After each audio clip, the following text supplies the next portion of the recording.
Welcome to Podcast 83, a regular look at the news, stories, and trends related to Michigan's 83 counties from the Michigan Association of Counties.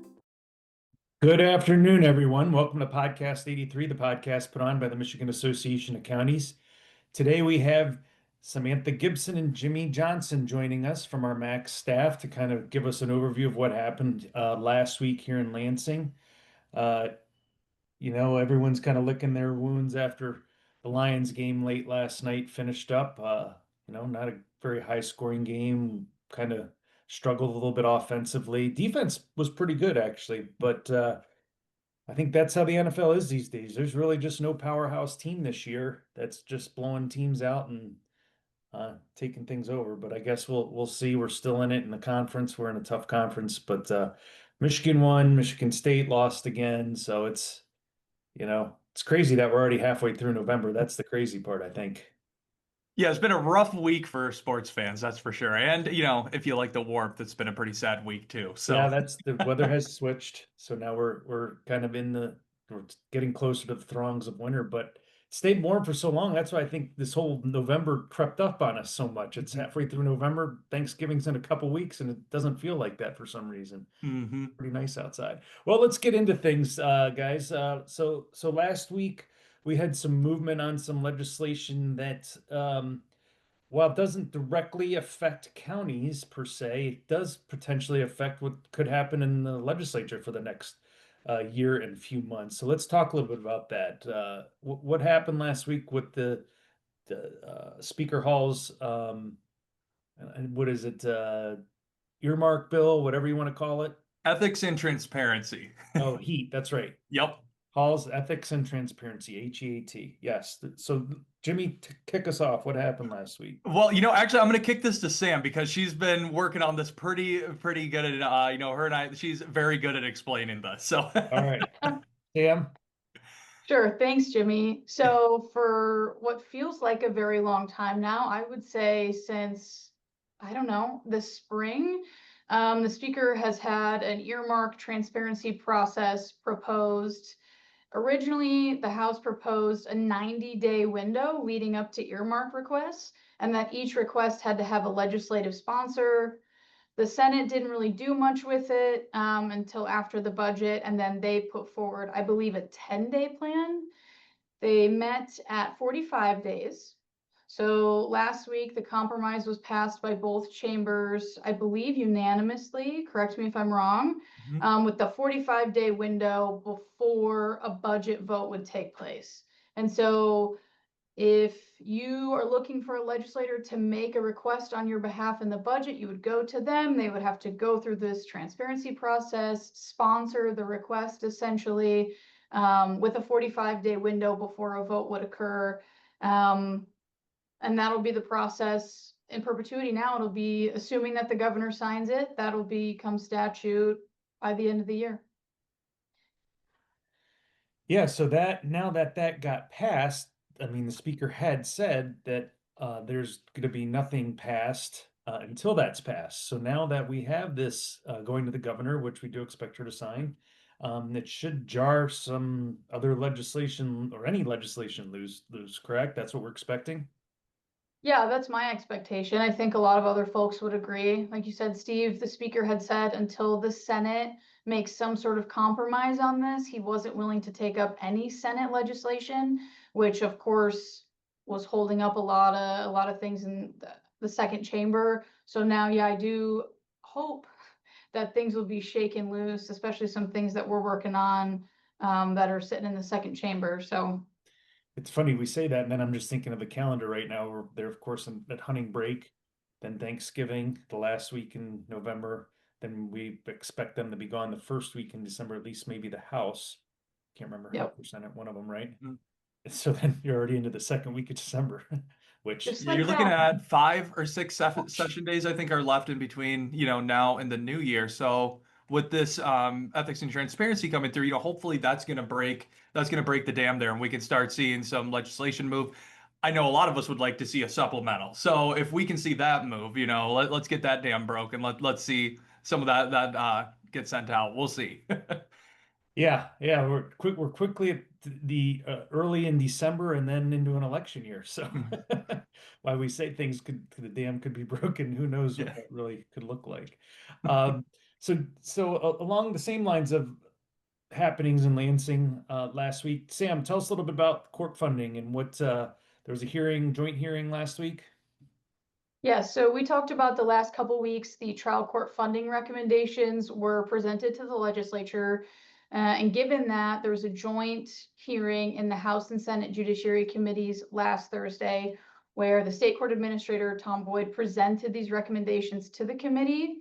The report was very long. I think I mentioned last week is over 100 pages. And MAC had representatives on this work group over the last year and a half or so. We did write a letter. You can find that in last Friday's legislative update that details our concerns, but primarily I'm focused on local control, of course, and then the funding of items that we currently fund with court costs.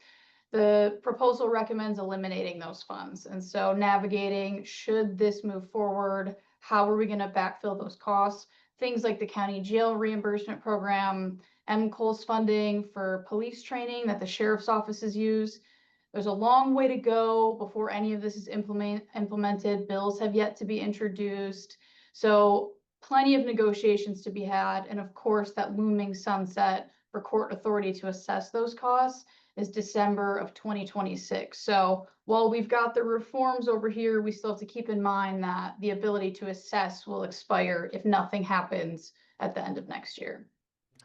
Yeah, two key points, because we still don't, we've got these recommendations, whatever you want to call them, but still no bills, right? Mhm. So there's nothing the legislature can do yet until those bills are introduced. And then we just talked about the schedule this year, so that's kind of done essentially. I mean, we're not going to have it, maybe have something introduced, probably not Right. until early next year. And then we just talked about a election year where things tend to slow down naturally, especially when everyone's on the ballot except county commissioners this year.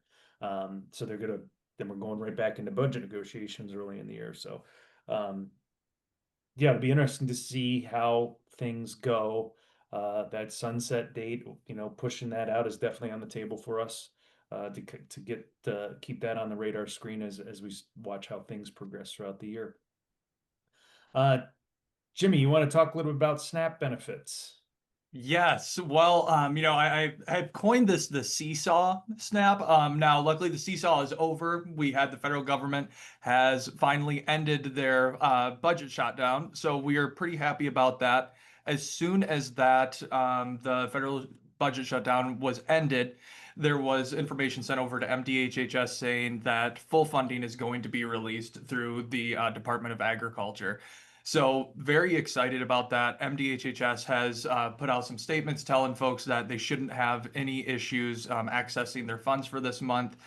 So it was just, maybe a day delay, it sounds like, but everybody's going to be getting, their full funding. So, really happy to see that. And then luckily as well, our food pantries and our charitable organizations didn't get, too overworked during this process. So I'm just glad to see that this was taken care of in a quick manner. Yeah, some good news there, especially with the federal government shutdown ending. Of course, that happened, I think, last week too. I totally forgot to touch on that in the beginning. So that was obviously a good thing as well. Sam, there was a judge bill we were watching that has been passed. Yes, for my Antrim County folks, the bill in the House sponsored by Representative Roth to establish the 99th District Court did pass out of the House Judiciary Committee. There's a companion bill over in the Senate that is yet to see movement. But as we talked about earlier, now that this transparency negotiation has come to an end, maybe things like this judgeship bill that is now in the second chamber, things like that can start to shake loose. So, or you know what, I apologize. It passed out of committee. It is not in the second chamber. Case of the Mondays. It's going to the House floor now. Later it'll shake loose. Yeah. We'll see when it gets off the House floor with them being gone. And then finally, part of the budget passage involved intense negotiations on road funding, of course, and a key component of that road funding package was the marijuana excise tax. And I think that was an additional 25%, is that right? 24%, yep, excise tax, 24%. yep. Yeah, I always think, I don't know where they came up with 24%, but maybe they just wanted to get to that 420 number that we always talk Yeah. about. But there is some concern about that, right? Yes, there's oral arguments in the Court of Claims on whether or not this excise tax is constitutional is going to take place on November 25th. And of course, keep in mind that the tax will be implemented on January 1. So we're coming up on the second quarter of fiscal year 26, where we're going to expect this tax to begin, and that's 420 million of road funding. Yeah, going to primarily So- local roads.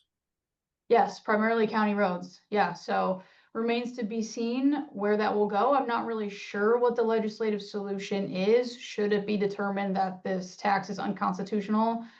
For now, I think they're preparing to make the case that it is, so. Well, and like we talked about before, what happens if there's appeals and delays, I mean, there's good, it'll be interesting to see how the judge rules if he puts a temporary injunction on it or something like that till a final decision is made. Was there anything else we didn't talk about that you guys wanted to touch on this week? All right, well, thank you, everyone. Good luck to all the deer hunters out there. Enjoy the next couple weeks, and then we'll talk soon. Thanks, everyone. Thank you for listening to today's episode of Podcast 83.